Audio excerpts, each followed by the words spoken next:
Hi everyone, my name is Rubina A Khan and welcome to the 23rd edition of Rubina's Radar. Today I'm in conversation with a man who's the youngest executive chef of the Marriott Group of hotels in India and in South Asia, Dane Fernandes. He's also perhaps the only executive chef in the country who does not have a chef belly, given he runs marathons, plays ball, and works out as much as he works in the kitchens, leading teams of over 200 people. He's Indian, he's Goan, but he's more Bombay and he's all about the food, especially hyper regional cuisine. Please welcome Chef Dane Fernandes, everyone.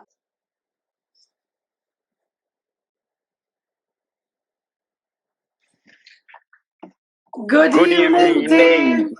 So wonderful to see you after so very, very long. Thank you so much. Very good evening to you. Thank you for having me. So let's get started. You grew up in Goa, and you obviously credit your success being the youngest executive chef of a group of hotels like the Marriott chain, um, to your mother and to your grandmother and to your father. And tell me more about how this love affair with food started when you obviously were growing up as a young boy. So, I come from Goa, and for me, it's always been growing up with nature around me. It's always been, growing up with the culture that was imbibed, by my grandmother and my mother and my entire family. So the place that I come from is an island called Sharao in Goa, and we would have this beautiful garden. My grandmother was actually a farmer, so they had a Oh, lot of wonderful. they had a lot of fields where she used to grow these vegetables. So I've been very connected to them right from the start of my journey with food. It's always been a part of my culture. Fishing has always been a part of my culture, so this is something that would always imbibe that respect for food, and that culture has always been a part of me right from the start. And I honestly give all the credit to my grandmother and my mother. I think they are the real superheroes, but without the cape. Oh, yes, indeed. So you're a real fan of the soil. So everything that comes from the earth and from the oceans, you know how to respect it and then create beautiful food with it. Yeah, so these days it's all about the farmers, is it? I mean, everybody says respect the farmers, but truly I have always learned that because we were farmers right from the start. So that's something that we've always learned to respect, the sea, the land. I mean, that's a culture that's been imbibed in us. Wonderful. So, being an executive chef, that too in a city like Bombay, at your age, obviously it's the top game. So, I mean, I'm not even going to ask you where do you go from here because you have so much more to do in your life.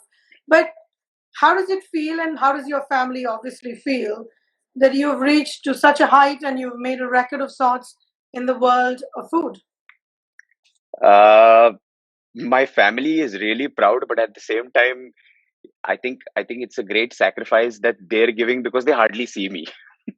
Right. I'm I'm so engrossed with the things that I do, and being an executive chef for a really big chain of I mean hotels, and also with a team that is so huge, it really takes a lot out of you. But I think over the years I've always been a part of really big institution hotels that have created that that leadership quality in me. And I think that honestly, if you don't have a team, you don't tend to lead. So it's been a really learning process for me from right from the start of my career to now that I'm leading such a big team. It's always been a learning process for me.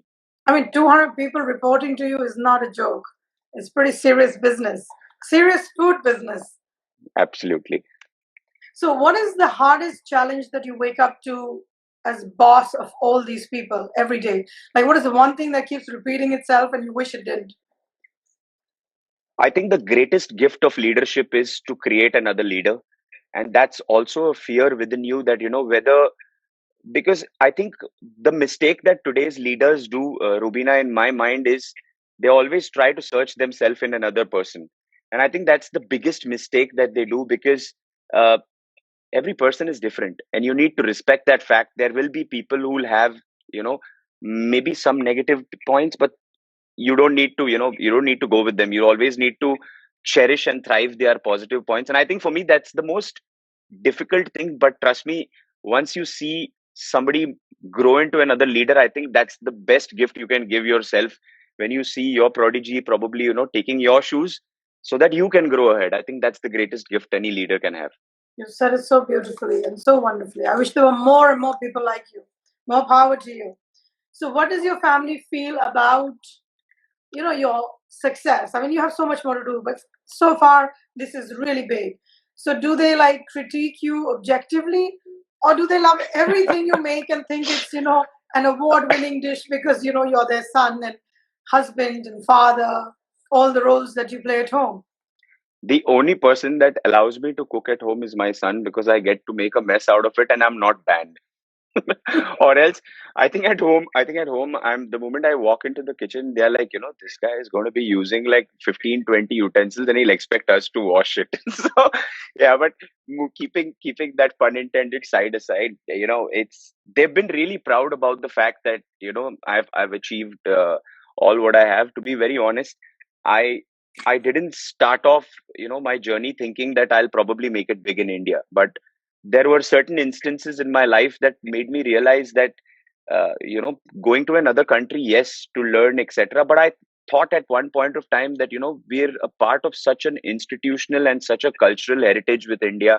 Hotels like the Taj, the Oberoi, I mean, these hotels And you actually make worked you at all of these institutional. exactly. Yes. Yes. So it actually makes you, if you don't realize it. I realize it today. I think after 10, 15 years, that I thank those days where I used to probably struggle from 7 in the morning to 1 at night. I I probably don't even feel it now. That pressure of work does not feel that pressure, because you've gone through that entire. They say no कि तुम्हारी नींव जो होती है वो so the foundation is actually the base of what makes you. So I think my foundation was really good, and I thank the great leaders that I have worked with in Taj and Oberoi's that have made me whatever I And now you're leading a team that will perhaps look back at you and say, we were led by a wonderful executive chef, am today. Yeah, when they grow in stature in their career. yeah. So it's always the people you work with that actually, extend your journey forward. Some people are very good at doing it, some people not so much, but I think you're one of them. Thank you So, so much. what kind of food reminds you of home, like your grandmother and your mother? Like, the aromas of food, like what, if you're in the kitchen, maybe some spice, something. What takes you back to being a little boy in Goa? So uh, during my childhood days, my grandparents used to cook on coal. Okay, and they used to use mud pots, etc., to So cook. So I bhatti, still bhatti pe cooking hoti भट्टी पे cooking होती थी. चुल जो चुल hai. बोलते हैं उस पे कुकिंग होती थी, लाइक जो जो हमारे मिट्टी के So सकोरे that बोलते हैं हम. smokiness came out in most of the Yes, foods. that. So I still go back home, and I remember those days where I used to probably, I think the best meal for me even today is a simple Goan prawn curry rice, and it really takes me back to that memory lane where I absolutely think of. I still can remember those masalas, those flavors, that earthy flavor that comes from the pot. I mean, that's soul food for me. Wonderful.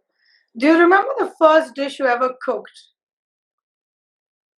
The Not first like not dish. not like frying an egg in an omelette, like a serious sort of where you realize that yes, I can cook, and people loved that dish. So I remember my grandfather used to always take me for fishing. Uh-huh. Okay, and we used to come back from fishing, and he used to take like a mackerel With the catch, I'm with assuming. the catch. With the catch, we used to come back from fishing with the catch. Sometimes a great catch, sometimes not so much. But I remember we used to come back with this catch, and there used to be mackerels, which we call bangdo in Konkani. And he used to not do anything. He used to just take that mackerel, he used to cut it open, and he used to stuff a chili inside it.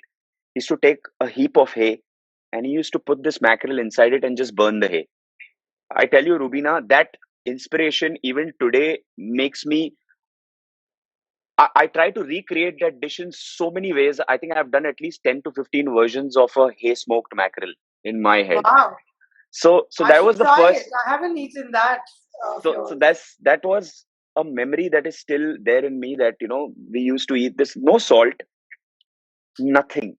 Just mackerel with a stuffed chili inside it, burnt in the hay. I mean, it was heaven. And I still try and recreate those dishes in many different ways onto a plate, which reminds me of that one flavor which I have in my head, mackerel chili hay. So that was one of the dishes that actually I cooked by myself. I can't say cooked. It was like a nomadic kind of a method that we used, but still, I mean, it was one of the tastiest dishes that can, You know, ever come forth. I want to digress here and tell you something very interesting.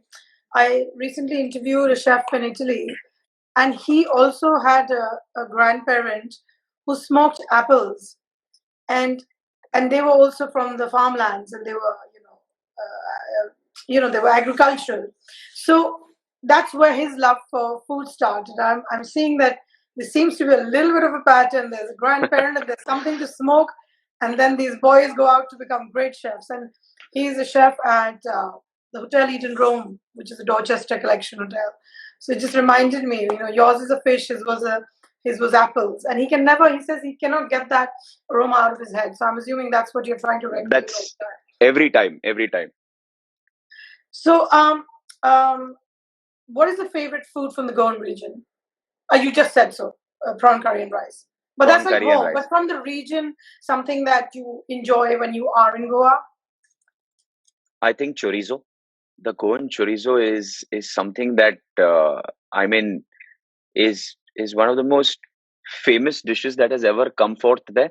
And now the Goan chorizo is kind of taking flight into so many different ways. I mean, people are putting it in kulchas, people are having it with pois, Wow. people are putting it in frittatas. I mean, it's that is one dish that is so versatile. It can be cooked with a rice, it can be cooked as a salad, it can be cooked as a topping for your eggs, and that's I'll rate it right up there. So the Goan chorizo is right up there, thanks And to the at home, you Portuguese. love the prawn curry and rice. Yes. So, what is a dish that one must try that you make? And I mean, it has to be your favorite and also has to be a consumer favorite. And how many times do you think you've made it so far? I think I'll still go with the hay smoked mackerel. I've done like at least 10, 15 versions of it, and every single time I get a VIP that says, "Chef, cook your soul food for me," and I don't want to make a menu. I don't want anything. That will 99.9% of the times always be on my menus. Oh, So wonderful. So, and how many times do you think you've made it? All different versions combined. I think more than 50, 60 times. You are now very engrossed in, reviving the lost recipes, which, hark back to our, the diverse cultural legacy of India. So, and it's called obviously hyper regional cuisine, as you have enlightened me. So, can you tell me more and walk us all through what hyper regional cuisine really means, and what are you working on now, which is your Maharashtrian? You are reviving some of the Maharashtrian dishes. I'd like to learn more, and I'm sure everyone in the food business would also. So I think as every Indian chef, Rubina, I also started off my journey thinking that we're gonna make pastas and we're gonna make this beautiful French food and we're gonna go gourmet and we're gonna do avant-garde food. But as Indians, once I started growing in the company in my role, I started realizing the fact that यार तुम्हारा खाना तो तुम्हें पता होना चाहिए, Hmm. ठीक Roots. है? तुम्हारे खाने को तो तुम्हें पता होना चाहिए. I mean, if what happens in India is as much as you try, you know, people still come for a dal makhani and a butter chicken to the hotel. Yes. People still go to an ITC, where their Indian food is right at the top. And I Kebabs think and biryanis. kebabs, biryanis, curries, that's what we all are about. That was something that actually brought me closer to understand that being a leader right at the top, you need to understand your own cuisine. Okay, and I was very lucky to know this at a very early stage, because you really have leaders who reach right at the top and they need help to kind of guide them through our own cuisine. But that was something Oh, that I realized really early. And for me, I think travel makes a man wiser. And in these past 5 to 6 years, I've had the privilege to travel almost in a lot of places in India. And I think that India's cultural heritage is so strong that the food changes every 150 kilometers. The spices change every 150 kilometers. I mean, it's so bizarre that Goa alone has about 5 to 6 different cuisines. I mean, it has Saraswat. Goa has a Salsette cuisine. It has a North Goan cuisine. It's got, I mean, a Brahmin cuisine. It's bizarre. So that's how my journey started with this hyper regional cuisine, to understand basically our roots, from where we come. And you we started realizing this when we started doing these beautiful pop-ups. Currently, I'm working on a concept called Pathare Prabhu. Okay, Yes. it's basically Maharashtrians who come from Rajasthan, who come from, that region, and they've got a lot of influence of those Maharaja kind of, food in Maharashtrian. I mean, it's a very rare combination. It's something that I'm learning for the first time, but we're exploring this cuisine to understand more about it, and trust me, it's a great journey to see. In the past, we've done foods, I mean, we've done food from Banaras. We've done Rajputana. We've done, I mean, countless. We've done something which is called as Tambram. It's a cuisine which is very famous, and there's Shri Bala, this lady who actually, does a lot of this. It's actually Tamil Brahmin, so it's called Tambram. Uh-huh. I've We've actually done Naga. Trust me, we see these fancy Mexican restaurants with those rainbow corns and everything. Everything is available in India. It's in Nagaland. The best vegetables that you can ever come across, the best meats, the best processes. I mean, you have books.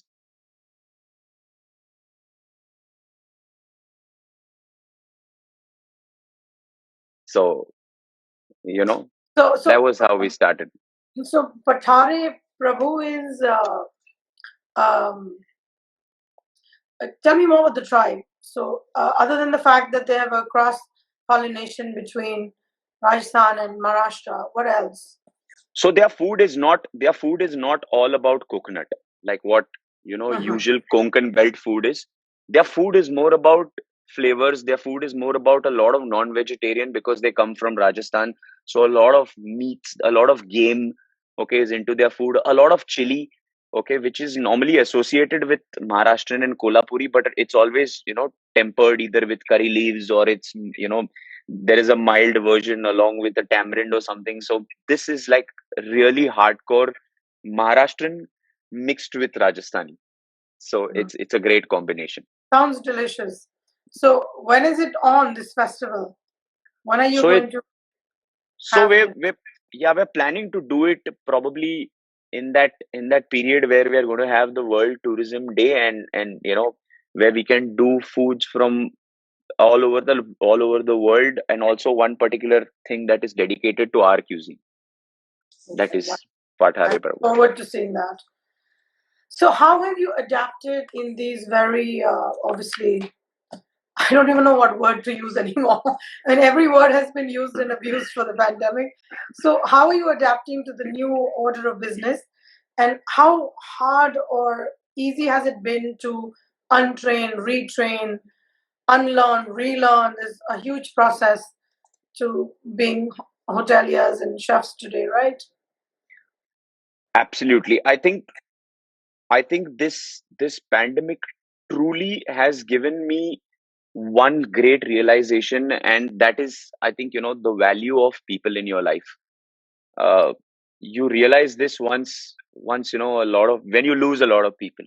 Okay, that's the true time that you realize the value of people. And also, with regards to this pandemic, we never ever thought that, honestly, as a hotel chef, we never thought that we would be doing takeaway business.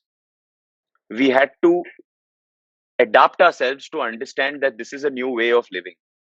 So I think adaptability and appreciating the value of people in your life is something that I've really learned in this pandemic. And also to be different and innovative, because if you're going to be doing the same old things, you're not Hmm. going to get noticed. So experimenting and utilizing your time to the optimum with the minimum resources that you have. I mean, it's not like I can call Japan and ask them to send me the best saku tuna or the best ottoro or the chutoro, because it's not insanely possible. And that's the time you realize how how important it is to know your own And you, cuisine. I think you must have gotten creative too. Yeah, absolutely. That's the time we actually realized that, there's so much more to do in our own cuisine, and why not, become. I mean, last year, we sold modaks. I mean, I never thought that, probably a hotel chain would be selling modaks. I mean, different types of Yeah. modaks, not only experimenting on an ukadiche modak, maybe, different types of modaks. Diwali sweets was something that, yes, of course, institutional hotels do it. But as a hotel chef, you'll never probably you'll be more bothered about your restaurants. Why should I? I mean, okay, fine, it's a great Yeah. business model, but Yeah. now all of a sudden you realize that that's your business model for good, and it's here to stay. So So adapting there's a to lot that of was something. amalgamation of all kinds of things for the consumer and the patrons, right? Absolutely. And hygiene. I think Of course. that is The uh, most key component of the key everything. component of everything. I think in today's day and age, Rubina, my view is that the biggest uh, the biggest how do I put this up? I mean, what does a person look when he goes into a hotel? He looks at, if you book a really great room, you judge the hotel by the amenity. Oh wow, these guys have given me this beautiful amenity. I think today's biggest amenity is hygiene. Oh yeah. So so you're going to judge the hotel with the hygiene standards that they're going to be following. So that was a huge learning for me. I mean, we're roaming around every day as chefs these days telling people, excuse me, can you put your mask up? So that's something I new mean, that we've learned. yeah. That Yeah. must be one of the weirdest jobs to do as an executive chef. आप जरा Yeah. अपना mask पहन सकते हैं Mask पहन सकते हैं, please. कि And then मैंने you इसके have, बारे में पढ़ाई नहीं की बस जरा कर लें. but you still have guests saying, that खाएं कैसे? तो it's like, सर आपका टेबल है, टेबल पे जाके खाइए. So Don't like lurk around everywhere. Yeah. yeah. So today is like the end of National Nutrition Week, and the theme this year was about feeding smart right from the start. Do you think it's going to gain traction given the times we're living in, or do you think it's just a theme? Oh, I think 2021 and 2022, one of the biggest food trends to hit the nation is uh, you know nutrition. I mean, things like Immunity boosting yeah, and immunity boosting, gut friendly dishes, veganism. I mean, people are going all out on them. You find these things hitting this roof. I mean, you have different suppliers trying to, make their way through markets. You look at supermarkets and you have vegan sections getting completely empty. I think it's here to stay, and chefs experimenting on vegan food and also and different plant based. concepts. Plant-based proteins is something huge, is huge. Have you started the mock meats yet? Oh, we have them on our menus. We have them on our menus. We have, and trust me, there are like different versions of these mock meats. They're from duck to fish to lamb to chicken. I mean, I think moreover, people who are non-vegetarians who want to move towards veganism Healthier.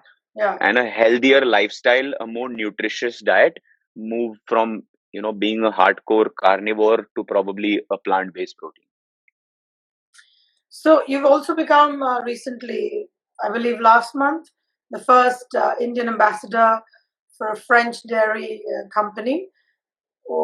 Please pronounce the name. Elevere. Yeah, so it's Elevere. Yes, The and they the have brand great is butters called and Elevere. cheeses. And so tell me how that happened. Why did they pick you? How much butter do you have? You don't look like you have butter on your toast anyway. You don't look like you have cheese. I think you don't have dairy. No, I trust me, every morning I wake up and the first thing I cut and put in my mouth is a croissant. Really? So that is something that I can't do without. Thank And you for making everybody else feel really wretched. Thank you. So so tell me, how did how did they pick you to be an ambassador for their brand in India? so this all started because I'm somebody that takes utmost interest in the ingredients that I use, and I think quality ingredients give you a quality product. And Obviously. I mean, cost is at one sector, but giving the best product to somebody is. So it started off when I started using this brand, and slowly and gradually I started coming to know that there's a lot to do with it. They usually these dairy brands or these chocolate brands, they usually get connected to pastry chefs. So I was quite intrigued and surprised as to when they kind of came to me and they asked me and they said that, chef, would you want to? And I was like, are you sure you want me to? So like, yeah. And so that's how it all started. But this brand in India right now has the best butter, has the best cream, the best cream cheese, and the best mascarpone. And these are the all the four products we use that you use. extensively. And I know in-depth analysis of where does it come from, how much fat percentage it has. So I've done an entire study on it even before I became an ambassador. So I think that just helped them all the more, because when they got in touch with me to understand whether I know about the product, they were quite shocked that this guy knows probably more than our supplier who's selling them to the hotel. So now So are your croissants being baked with this butter? yes, we bake our croissants with Elevere butter, and it's one of the best butters because the moisture content is quite low. So it's a dry butter, and it helps your croissants to have that beautiful web in the morning. Flakiness. Yes, Flakiness. flakiness and that Flakiness web, is only good on a croissant, not in life. not in life. So coming to the next very important question. You're very fit and you're ab fab, and you're perhaps the only executive chef in the country that does not have chef belly, because you run marathons, you play football, you constantly work out, and you eat croissants with butter. So I want to know, how do you not give in to gluttony? Because you're tasting food all day. You're obviously, what is it, grazing through the day, and most of the foods must be full fat, maybe not. How do you balance, being fit and giving in? First of all, how do you know that I have abs? No, I don't know. I'm only imagining that if you're that fit, you must be having abs. And you are wearing a chef toque, so there's no chance that you can flash your abs in the hotel and say, "Bhai, I am like, a Hollywood, Bollywood ab guy, ab chef." No, I'm just, your wife should know. I should ask her next time. I should ask her. So to be very honest, I don't know whether you've seen me actually. You've seen me. I think just about a year back, I weighed about 92 kgs. No. I saw you 3 years ago, Yeah. and you were not as fit, but you were fit. Yeah. But you're So not then, as fit as you are today in all the photographs that I see of yours. yeah, So it's probably been like 2 years in the making, this 1 year ab fab exactly. situation under the chef coat. Yes, exactly a year. I weighed about 91 kgs a year back, and I thought that if I don't start now, it's and honestly, the pandemic really helped me. I had to start off, and trust me, it was a pain, but I managed to lose 17 kgs uh, through this entire, I mean, a year I managed to lose 17 kgs. I eat everything. There's nothing that I don't eat. The only thing that I do is I don't eat after 8 o'clock. And whether it is 10:30 or 11:30 or 12:30, I make sure that I have a minimum 7 to 8K run. On a great day when I have energy, I do a 10K run. But yes, I mean, I that is only something seem to that interview people who are just running and, making me just feel so wretched about myself all the time. Everyone, whether it's a designer, whether it's an actor, there's so much, fitness. Not many people know, but you played football for the under-19 in Bombay. yes. So what made you choose a career in, the culinary arts versus playing ball? I mean, Goa, everybody plays football. So I have a great connection with football because my father was a professional footballer. So my Oh, father, really? yes. So my father actually played for Mandovi Shipyard, and he played for Moraji Mills, and he played for Dempos in his days. He actually got married being a professional footballer, and post that obviously things changed, and then he couldn't play anymore. And I mean, there were injuries down the way and stuff like that. So that's all we do in Goa. I mean, that's all we do. You know, we play football, we go fishing, we catch frogs, okay, and probably It we just drink a feels lot. like Goa is all about eating very well and resting even more. You Yeah, know, that Susegard life. Like, yeah, it just, absolutely. everyone will just, it's like a religion to live like that. Yeah. So that's the best word. That susegad is You say it better. one word to describe a Goan. But yeah, I mean, playing football was something that I did my 11th and 12th from the Thakur College in Kandivli, and Mahindra's was just bang opposite that, and it was also associated with the team. So we used to do all our practices. I started playing, but to be very honest, I was very interested in playing, but I once we kind of came to Bombay, we realized that first of all, I'm really short for a guy to play football, so I would get manhandled by a lot of people. Okay, but I used to really love that sport. I still do.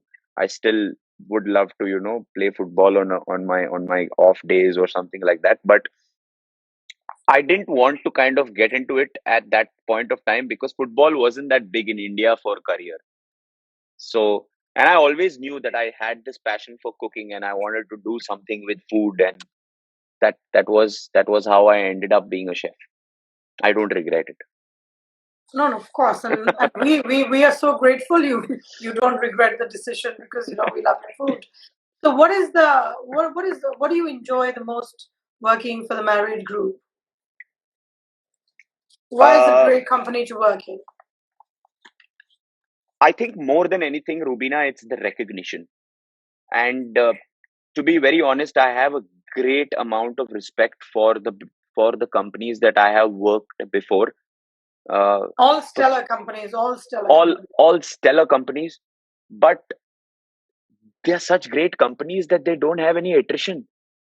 Mm. I mean, and because they don't have any attrition for young people who are really hungry to do something like me, it made us realize that यार जब वो बैठा है वो हिलेगा तब तो हम ऊपर जाएंगे, बट वो Mm. छोड़ेगा ही नहीं तो हम कैसे ऊपर जाएंगे. So that was something that there was a huge cultural shock for me in Taj when I grew up, Mm. where between me and probably my head chef there was a 20-year gap. Oh wow. So that minds never aligned. That is something that I got in Marriott, you know, as a young chef.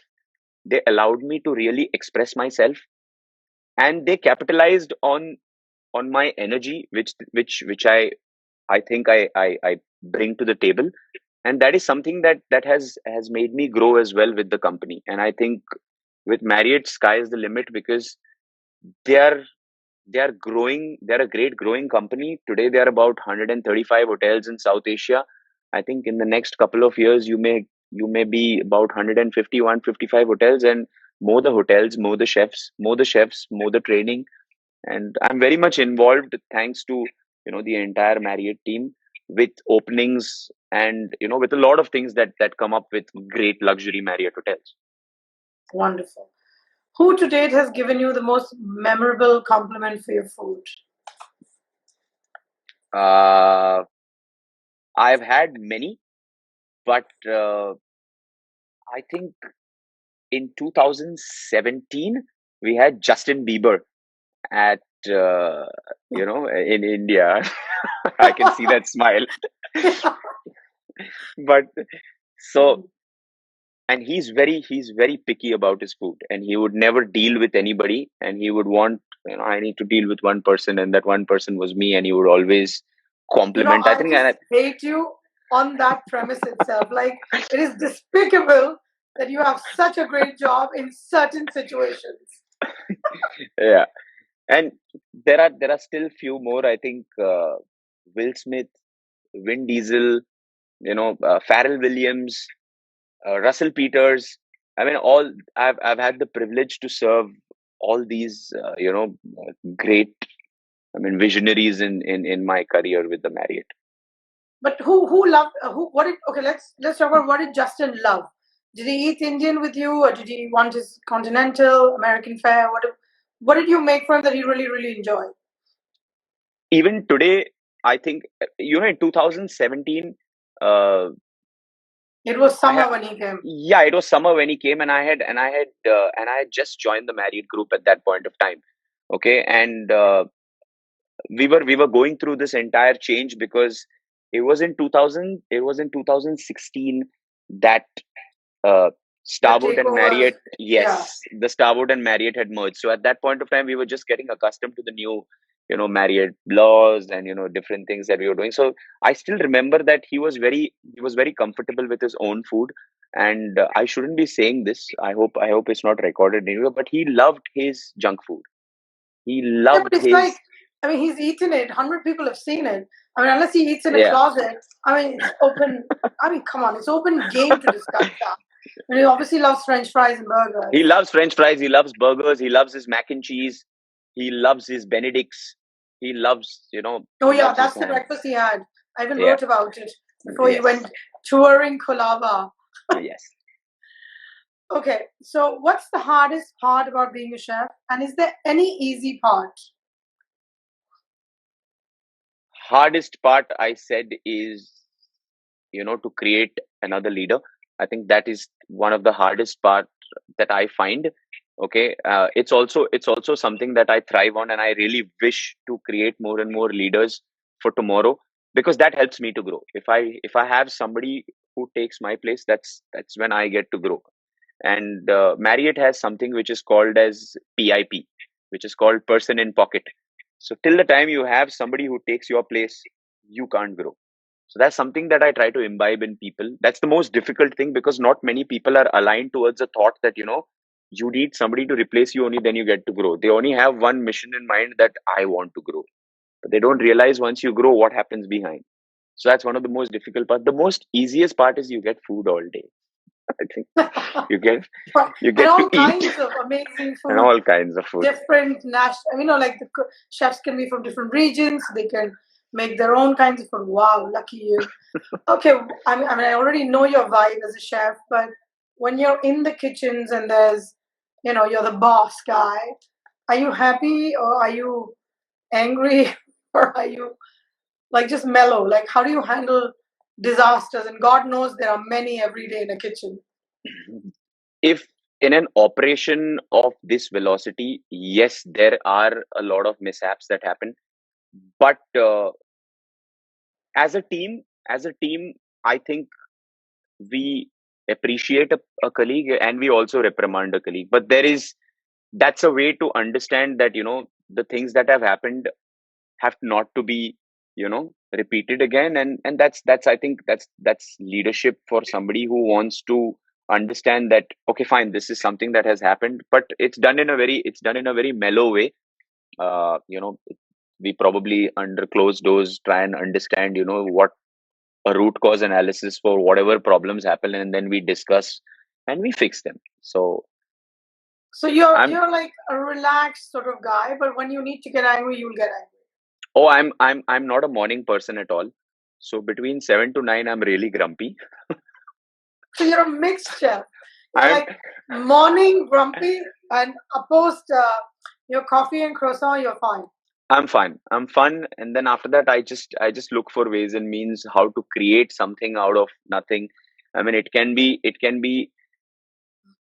a normal dessert, or it can be, a dish. We just try to create. And the thing is that in Marriott, your teams are so young, that and they are so flamboyant, that you can manage them to kind of express themselves, which eventually you can get out of it. It's like, I don't know whether you watched Chef Chef Grant Achatz from Alenia, and he would always say that, my team is someone that does everything, but makes me look good. So that's something that I really thrive on. My team is someone that really does everything. I guide them through, the day, and I help them to be the best selves, of what they are today. And honestly, they make me look good. It's them that Of course. that really makes me look good. It's always teamwork in most Yeah. jobs. So Teamwork what's is your dream work. yeah, I forgot that. I was trying to say that actually. Thank you.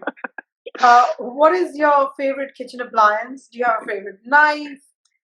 And what's your go-to ingredient? What do you keep going through whenever you're trying to cook? One thing that keeps coming in. Favorite ingredient changes with time for me. Uh, I think there's an obsession with an ingredient every 3 months. Okay. Okay. So my current obsession is misos. I Okay. love I love creating my own misos. I love, playing with now just trying my, palette on a lot of Japanese flavors because, that's something that's been on my mind, fermentation, stuff like that. So, favorite appliance or equipment has to be the knife. But again, I mean, All chefs have a knife. Can any one chef say that, no, I like something else? I think knives are obsessions. And the problem with Do you have a chefs, lucky and knife? yes, I do. I What, do. what is it? Tell me. What It's a kind of global knife? it's a global knife. It's an entire steel bodied knife. It's one piece, so it's a really expensive possession that I have, and I'm really proud, and I'm very touchy also about it. If I see somebody even touching it, I'll tell them, "नहीं नहीं, ये वाला नहीं, दूसरा वाला लेना है तो ले लो, ये वाला मत लेना." What have you eaten the most at home during the pandemic when you were in the lockdown? To be very honest, You you you you've become fit, so you really not eaten. no. To be very honest, the entire pandemic, almost 3 months of the pandemic, I was stuck at home in Goa, which I'm not complaining. But Goa was under serious lockdown, and the only thing that we ate was veggies and dried fish. And I cooked every single day because I was so frustrated. Like, I've been in Mumbai now for, I think, about 10 to 15 years. Now, when I go back to that Susegad life, after after probably 10 to 15 days, it starts getting to me. So I need to do something. I need to go play football. I need to do something or the other. So to while my time out, I actually cooked. And I cooked and I cooked and I cooked and I did a lot of recipes on my Instagram handle. I cooked with my Yeah. son. I cooked with my wife. I mean, I did loads of things together. So it was food that I eat at home is just soul food. I mean, it does not have to be anything fancy because I mean, I love my home food. I crave for it sometimes, most of the times. So, what do you eat when you're anxious? Do you even get anxious? You don't look like you're anxious. Chocolate, What kind? dark, 72%. That dark. Yeah, I like dark chocolate too. I don't understand people who have white chocolate. Never understood it. Not that I don't like white chocolate, but I still prefer the dark. What do you think is the easiest food in the world for anyone to cook? Like someone who just can't cook and ये बना लो, ये मैं 2 minute में सिखा दूंगा. Eggs. Yeah, तुम्हारे eggs तो वैसे you cook wonderful eggs. Your grandmother's recipe, I love your eggs. I mean, you I forgot can't what do you made, without but I eggs. have not. No, I Taste was haven't forgot. divine. I haven't. I haven't. It was the most amazing scrambled eggs Yes, the softest that I made. clouds on my plate. Yes, I It was remember wonderful. it. And you I told me remember. that it was your grandmother's recipe. So thank you. Yes. I loved it. Are you a coffee or tea person? We know you're a croissant person. I'm still on that. I have always been a tea person, but I've started having coffee of late. I think maybe 5 6 years from now that I've started having coffee. This is more to do with making me alive in the morning because, as I said, I'm a very grumpy person in the morning. So I've started having. But if you ask me, are you a tea or a coffee person? I'll still say tea. Okay. I love my chai. Okay, let's have a fun question thrown in. Do you know who the richest chef in the world is? Yes, I think I know. It's No. it's Gordon Ramsay. No! It's It's Alan Wong. oh my gosh. I His net worth is over $1 billion, and Gordon is behind him by $900 million. really. Yes. And where is Nusrat? No, Nusrat is not. Nusrat is another level. So Alan is actually Hawaiian, and part Hawaiian and part Japanese, and of course he's based in Hawaii. But you know what I see in the similarities between you and him is that he's famous for Hawaiian regional cuisine, island cuisine. And that's what you're trying to do with Indian cuisine. So I think there's a kindred spirit there. And I hope I reach those billions soon then. Yeah, and he's also cooked for President Obama was from Hawaii, so he cooked a luau for him, which is a traditional Hawaiian feast in the White House. I think that's like a big thing to make a luau because you can only have it in Hawaii. Yes, it's like a thing. So that was like one of the big highlights of his career. So see, wow. I found a compatriot in what kind of food you're doing and what he's doing. You Right? always do. Thank you so much. Okay, so what is? Do you know the origin of what is known today as the chef's kiss? I have a vague idea of it, but I think it's more to do with the Italian style of appreciating. Yeah, it's the Italians who obviously उन्होंने इसको इजाद किया है, and Yes, it's just that whole appreciation of great food from afar through your yeah, fingers. So it's like a yes. different kind of air finger kissing called the chef's kiss.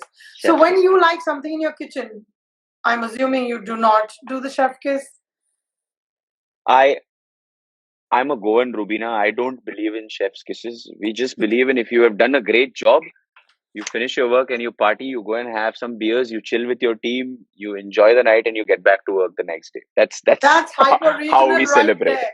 Hyper regional celebrations, right? Hyper regional celebrations. Yeah. Yes. So, what is your fashion style when you're not wearing your chef's uniform and your chef's toque? That's hardly any time because I'm mostly in my chef's uniform. But I love wearing. I'm see. I'm lost for words because I don't know what I wear. But yeah, I mean, I love wearing chinos. I love really dressing up well. I'm a you. I'm a Goan, so we're not Relaxed known for our dressing. dressings. Yeah, we're not known for our dressing sense. But yeah, we love just being relaxed. I think a nice joggers with some shoes down and some funky t-shirt. I mean, that's about it. Like sometimes when I go So for you clean up opening another nice, Marriott. but you don't have a look. You clean up Yeah, I nice. don't. Yeah, I clean up nice, but I don't probably have a look that I go to. Okay. What's the first thing you do in the morning and the last thing at night? Last thing at night is I'll probably video call my wife, and then I pass out. First thing I do in the morning is Oh, I you should explain that you are currently living in Bombay in the hotel, which is why you video call your wife. oh yeah, sorry. So I I I currently live People are going to in a wonder hotel. why is he video calling his wife in the night. So yeah, I stay in the hotel in Bombay, and I think that mostly was for safety reasons because we meet so many guests, we get in touch with so many people that I tend to Because of probably get. pandemic. Yeah, so I don't want to take back anything, so I probably go once in a month or twice in a month home. So that's why I give her video calls. Mhm. And And what is the early in, first thing? Yeah, so first the thing. first thing in the morning, very funny, but we have this guest satisfaction traction system in the morning. Okay. So the first thing in the morning, I wake up and I open my phone to check whether we have got any positives or negatives. That is something that I do in the morning. So that, when I go for my morning meeting, my GM does not ask me questions and I'm not got off guard. So that's the first thing that I check. When are you at your happiest? When am I at my happiest? There are two extremes. One, when I'm at work and I'm allowing my brain to function. That's what really makes me happy. That's what I'm really passionate about. And one is my family time. I think there are like two extreme sides of me. If people who are really close to me, they really know me well, they'll understand that I'm a totally different person when I'm at work, and I'm a totally different person when I'm not at work. So that's a complete split personality between what I am and at work with what I am at family. So both give me immense happiness and pleasure, but yeah, that's two Well extremes. said, Dane. Well said. So, what do you want your legacy to be? What do I want my legacy to be? I have to ask you because you're the youngest executive chef. So you've reached a position which people would reach perhaps in their 40s or later. So, I mean, you have already started writing your legacy. So, what do you want it to be? I think I want to be known for. I know that I have been a part of institutional hotels, but today when I look back and I look at the leaders, I feel that the opportunities that are given to younger generation is something that I want to be known for. Mhm. I want to imbibe that culture in India, because I remember when I was a part of that upbringing of like two institutional hotels, the culture of food, the culture of hotels, restaurants in India was very different 10 years from now from what it is today. I Yeah. think people in India, the hospitality sector is much more booming today. And in 10 years, I probably see India as Singapore, maybe at that level.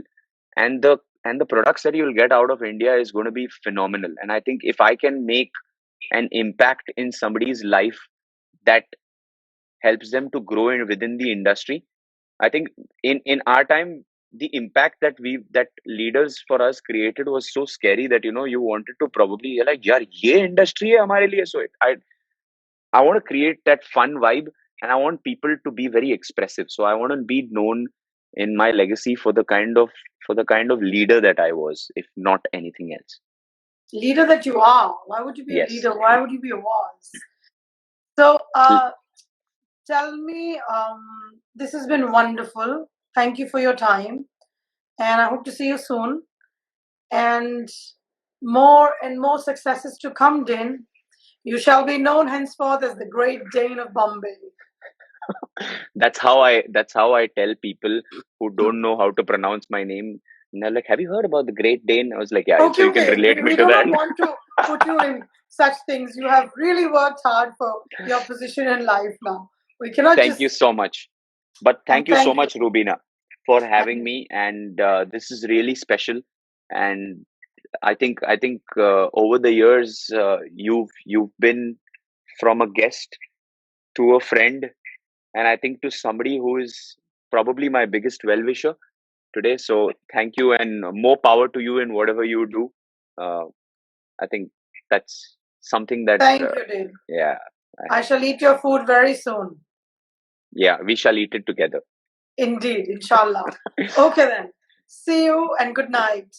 Thank you so much, Rubina. Thank you. Cheers.